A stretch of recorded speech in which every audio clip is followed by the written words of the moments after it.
Cotabato hanggang mapunta sa Maguindanao, kung saan kami ay napasama sa pagdedeklara ng martial law sa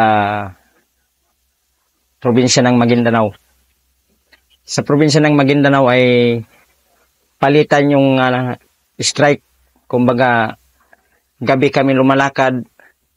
Tapos, ang maganda nito, yung mga opisyal namin, tulad ni Captain Cardenas, nakikinig siya sa suggestion ng mga team leader.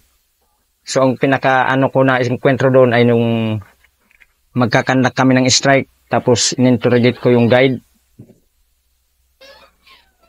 Sabi ng guide sa akin na, sir, dito yung daan ng kalaban, at kung babalik man, dito pa rin dadaan. So, sinagis ko sa executive officer ko na si Lieutenant Cardenas, sir, pwede mag-conduct tayo ng ambush dito, kasi positive, sir, dito rin dadaan kung sakaling nakalampas na sa atin. So, pinastar ko yung tropa ko sa harapan. Nung pupunta na kami sa second team ni Lieutenant Cardenas para mag-disseminate ng gagawin namin, nagkaputukan na sa likod. At nung nagkaputukan, nakabuntot pala ang kalaban. So, sa enkwentro ko na yun, nakakuha kami ng 2 M16, isang body count. Nung matapos ang martial law,